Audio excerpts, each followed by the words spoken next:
Hello everyone, my name's Claire McNally. I'm the regional matron for the North for NHS Blood and Transplant, but when I did this I was actually one of the senior sisters at the Teesside team. Okay, next slide please. Within my locality we had a high number of complaints received through our complaints centre called clientele about the wait times, and verbal complaints on session from donors regarding waiting times, anecdotal evidence from session staff due to donor dissatisfaction. And we have a monthly donor experience survey completed, which gives us our overall satisfaction scores. And they were quite stressful for me to look at because they fluctuated up and down so much each month. Okay, next slide, please. Thank you. A positive donor experience influences new and returning donors to come back and continue to donate and increase our donor base and our ability to collect blood and components for patients in hospital. And a positive donor experience reduces anxiety and has a positive impact on reducing donor adverse events, and also has a positive impact on the reputation of the organisation for recruitment and the retention of donors, so we actually keep those donors as well. My IT skills aren't fantastic, so I spent a long time cutting and pasting to try and give donors a really simple visual representation of what their appointment to donate consisted of. We do expect donors to spend up to 1 hour with us to donate safely, and I think donors would often come in not realising or understanding it was an hour-long appointment. The actual physical removal of the blood can take only up to 15 minutes, but the process before and afterwards can make it into an hour, and a lot of donors didn't realise this when they first came to donate. The aim of this was to help donors understand the time it takes to donate and the reasons why we do what we do, to give them a better understanding, and a lot of it is to reduce the anxiety of donors who, first-time donors and returning donors, are often really anxious coming to donate. We wanted to improve the experience of donors and of the service we provided.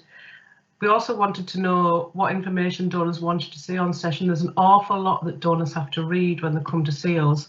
It's all about whether they're eligible to donate, the risks of donation, the before care, the after care, and we didn't want to overload donors with another sheet of writing that they had to read.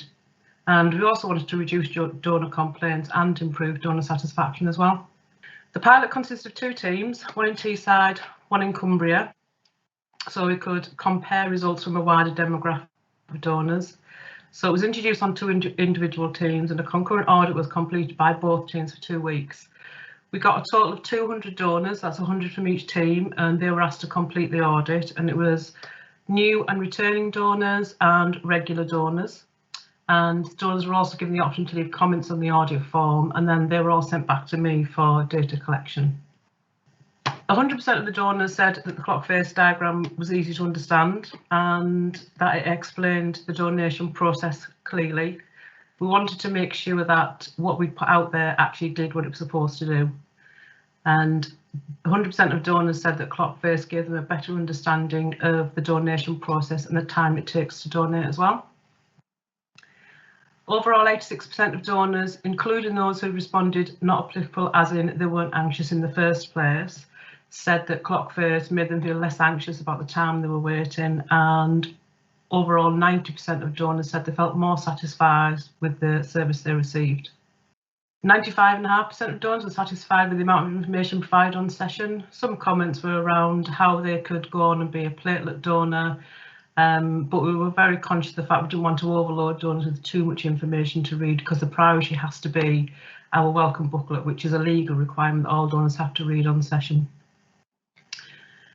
This is a diagram of a graph of our donor satisfaction, and we've got in the blue column is the 2018-2019, and it's up and down quite a lot. If the first column is an 82% satisfaction, and I always knew that the next month we would drop, and I was always waiting for that drop.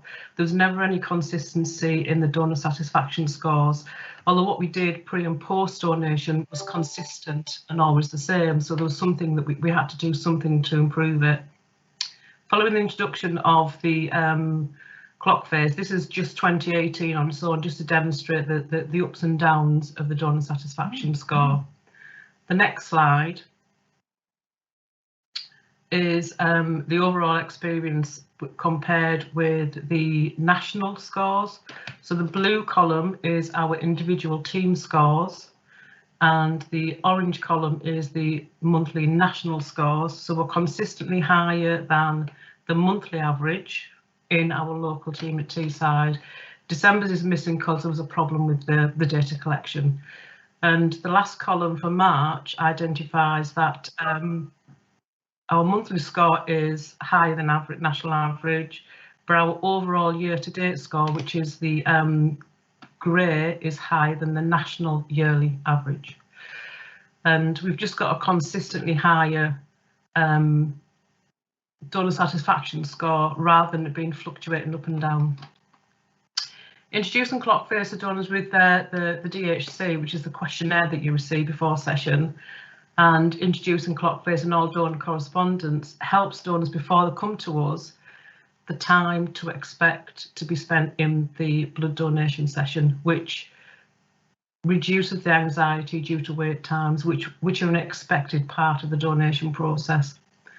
We hope that a positive donor experience would influence new and returning donors to continue to donate, and thereby increasing our donor base and our ability to collect the right blood at the right time, and also reducing the donor adverse events, which would have a positive impact on the reputation of the organisation and the recruitment and retention of these donors as well. Clockface has been adopted by the NHS BT communication team. There were plans until coronavirus came and raised its ugly head.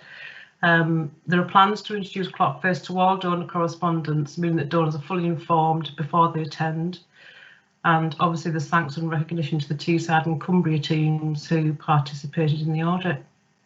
The Clockface has had a corporate makeover. Somebody with far better IT skills than I has worked their magic on it. And the plan is to incorporate the Clockface diagram onto the letters and the correspondence that all donors receive. We continue to monitor the donor experience scores anyway, so for the ones from March, would be the 2020-21 scores, will be compared to the 19-20, and we will continue to pass on this information to donors and all the correspondence, and hopefully have an increased donor base, increased retention and better donor satisfaction.